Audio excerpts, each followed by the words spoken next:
Good day, everybody. Welcome back to the Marvel Contest of Champions news show. Some players are still without AQ compensation. What are kabam planning to do about it? Gorr Buff is live on the 8.2 server for people to have a little test around with.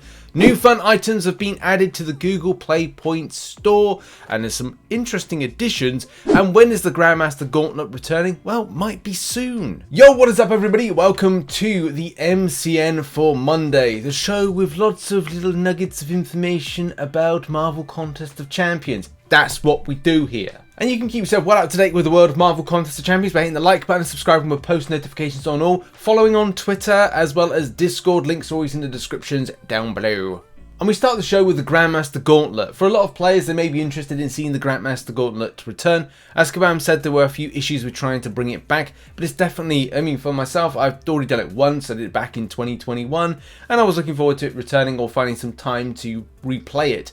But looks like, you know, it's been a long time since it actually returned. And returned back that it wasn't an exploitable event.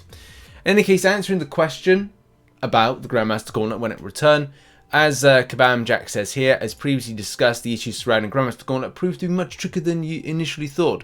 The most up-to-date information we have right now is that the Grandmaster Gauntlet will be returning in early 2023 with a new approach from the team to ensure that each account can claim the rewards a maximum of 3 times.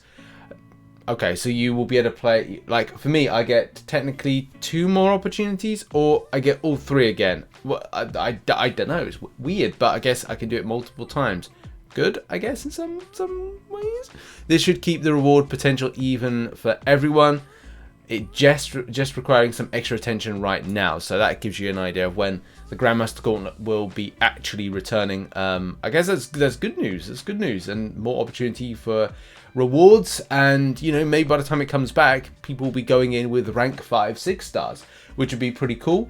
I'm definitely kind of looking forward to that, and looking to break out my APOC, which served me well in 2021 with going through different various fights because of the evade. Countering, the incinerate countering, the making horseman of a Magneto, and so many other things. I think even being disorient immune at some stages, and being a persistent and huge damage dealer that he can do once he's ramped up. Very, very good. Looking forward to it. Next up, moving on to a bit of a funny story, and that is all about translation. As you know, kabam don't have dedicated translation teams. It would be like really difficult to get every single like translation done. So a lot of the time it could be just something that's run through, I don't know, a Google Translate, for example. Quite possibly. I don't want to hazard a guess with that, but they may have like a generic translation thing when it go like, okay, well now transfer this all into Dutch, or transfer this all into like another language and stuff like that. But there's what has been described as an unfortunate translation. So as this player here says, in the Dutch translation of the game, the Emma Frost crystal has a very unfortunate name. The word snee in Dutch is a very degrading way to call a woman. It is kind of like calling it the snatch crystal. Just wondering what the original name was. Snatch! Okay, we actually use that word in the UK as a kind of a... I think is I don't want to hazard a guess with like these particular words, but you know, when we refer to...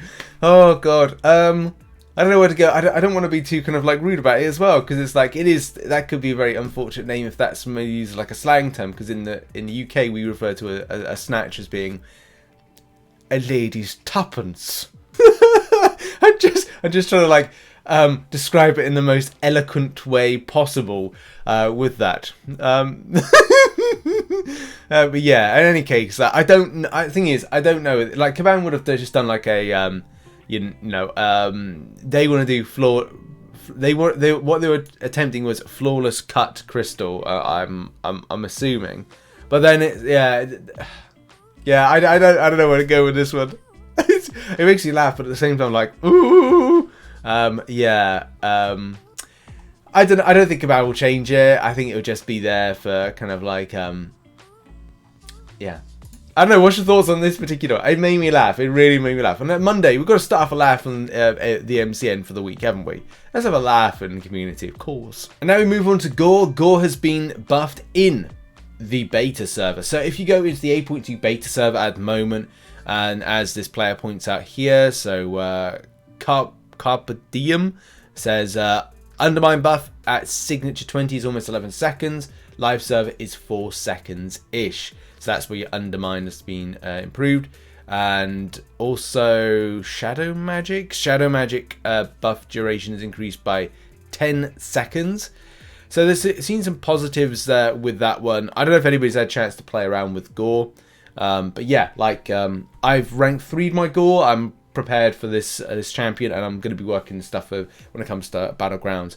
But yeah, like if anybody's played him out and kind of like noticed stuff, and as Rocky Coston says, I think he's slightly better now. Definitely the longer buff helps.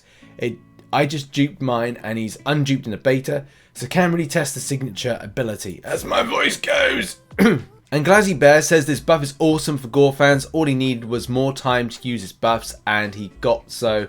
He will become a top cosmic champion for sure. I really like his unique interaction with shock, bleed, debuffs, and he has lots of survivability. Okay, great. And now we move on to no AQ compensation for some. So I saw this thread today. It's something that kabam haven't responded back to. It would be good if we get some answers, especially because a lot of players have fielded tickets to kabam on the subject. And this does go back to December 9th, you know, when we're all getting an AQ compensation. We're like, okay, cool, you know, we finally got this. It took a little bit of a while. But yeah, like players said, apparently the system messed up and did not distribute the compensation for the first cycle of Season 10 of AQ for people who joined just before that cycle started. So I guess that's going to be a bone of contention, isn't it? When you joined an alliance as to when you will classify yourself as being available for that compensation. So that may be where people are kind of like having the issue here. There does seem to be a little bit of an issue as to like where players feel they are qualified for this compensation and not. Definitely with this kind of like brings up some level of questioning. Reckham says, I joined in my alliance one day before the new season started and participated in the AQ cancelled and still no compensation. So that's someone that actively, you know, participated. But I guess that's the weird thing, isn't it? Like you kind of think, well, if anybody that kind of participated in that AQ cancel, that AQ compensation, like you didn't know that the game was going to scuff up and like that particular AQ cycle was going to be lost. Should this person reckon receive the compensation from the previous alliance and their previous place that they finished? Yes, because that's what the compensation was about. And Summoner NR kind of brings everything together with a TLDR on this. So it looks like people who switched alliances fell into the situation which, because of their 5-day blackout time when switching rule, the need to stay with your alliance rule and or kabam's system had considered the ending of that shortened AQ cycle to be. It does seem that some additional leeway should have been granted and probably would have been done on a case-by-case basis, but as to the technicalities, alliance received same rewards, and then switching alliance in time to get in that first day of the shortened cycle.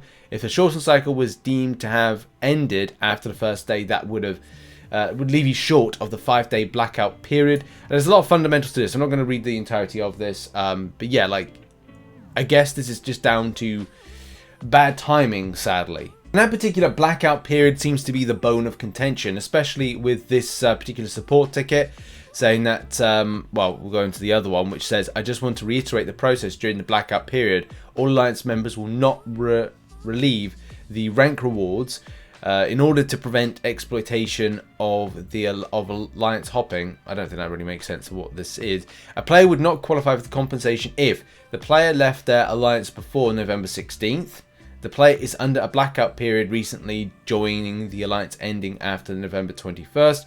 The Alliance did not do or join any Alliance quests between November 16th and 21st. So I guess this is just a case of bad timing and unfortunate circumstances.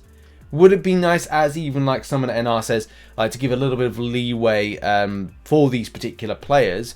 Yeah, it would have been nice for that, but that's going to have to be done by a case-by-case basis, and it just doesn't look like Kabam are willing to kind of like help out on it so far. After checking your account, I confirm that you joined your current alliance last November 22nd, 2022, and the alliance quest was cancelled on November 24th. You are under a blackout period. During this blackout period, alliance members will not receive rank rewards in order to prevent the exploitation of alliance hopping. Right, okay. So that's why that players are not receiving their AQ compensation, is because of this unfortunate circumstance. On the subject of whether or not this is fair or not, as I said, it may be that Kabam can look at this as a case-by-case basis. Especially as some of the alliance members that, you know, if it takes a lot longer to kind of give out those particular awards, and it just would be a nice little gesture to those particular players to go, okay, well, it allows them to be helped out. They didn't know that during this time, this blackout period, there was going to be a Scuff and Alliance quest. And now we move on to some things you can buy with your Google Play points. If you spend money in Marvel Contest of Champions and you have an Android account, then you'll know that via Google, you'll get Google points. Every time you spend something, you get a point. You can see that this particular player has 2,494 play points. You can get, I think you can get points by other means, but it's very difficult to do, or it takes a long time when it comes to like, getting some free stuff within like games and things with your play points. Marvel Contest of Champions offers a few things. For a long time, you've seen things like Premium Hero Booster Pack, but also there's been things like Advanced Unit Bundle, Essential Unit Bundle, adding a little bit extra units to your account, which is, you know, it's nice. But Kabam have added a few other things. They've added some Sexenium crystals, some Greater Gifting crystals. We knew about Greater Gifting crystals. I think it was like several months ago we did an MCN that had that as a thing, and some of my favorites. And the only thing that I miss when, you know, spending in Marvel Contest of Champions, now that I am coming into my 1 year non-spending in Marvel Contest of Champions, is the Nexus Cavalier crystals. I do miss buying those and having a little bit of fun with them, but I've moved on and I'm staying non-spending. But as I said, you do get to miss them a little bit. In any case, right, the Nexus Cavalier crystals, people can go and grab like a little bit of those, and it's just good to see like a few other things.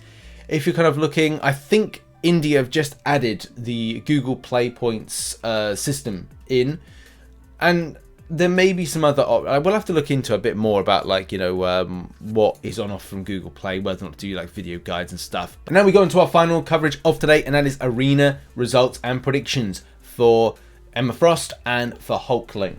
So the results for this arena are as follows. 112 mil got position 52 for Hulkling in the basic. 71 mil got position 112. It looks like that arena, a lot of people went high, especially because it's been a basic arena, and it's a sought after champion as well. 26 mil got position 280, getting yourself a 5-star. And then you can pick up some nice shards from doing as little as 12 mil, getting a 11 to 30% position, or doing a 15 mil, which did 1 to 5% position as well. And then you've got stuff with Emma Frost. And Emma Frost went close to what I predicted, which was 80 mil. Position 81 was got with 80.3 mil. And also we had 29.1 mil getting position 395, getting close to that 30 mil mark I predicted. So it's been an alright time for predicting. But yeah, except for that 6-star Hulkling, which you just don't know when it comes to this arena how hard people want to go for stuff. But yeah, my predictions, by the way, for round 2 are as follows. 6-star Emma Frost, I'm sticking with 80 mil. 5-star Emma Frost, I'm sticking with 30 mil. 6-star Hulkling, I'm going that up to 80 mil just to be safe. 5-star Hulkling going up to 22 mil. Just not quite sure between 26 mil and lower what the cutoff was for the 5-star version, especially with 18.25 mil getting, you know, just the shard. So we need more information on that one to kind of clarify it. But those are my predictions. Those are the results. And good luck if you're going for any of these champions in the round 2. And that has indeed been the show. Thank you very much for watching. Thank you as well to everybody that supports the channel as a YouTube member and as a Patreon. You're on screen right now. Thank you so much for that love and support. Also, those that support on twitch.tv/RichTheMan Live. I'll be back live streaming today. Very much looking forward to that one. We're doing a bit of MCOC and we're doing a little bit of Fall Guys. Fingers crossed on that timing. But yeah, that has been it. And renew your Prime sub if you can. Thank you. I've got tons more content coming out this week, week, so make sure to hit the like button, subscribe, and also check out some other content which will be located on screen right now. Much love. See you all soon. Bye bye.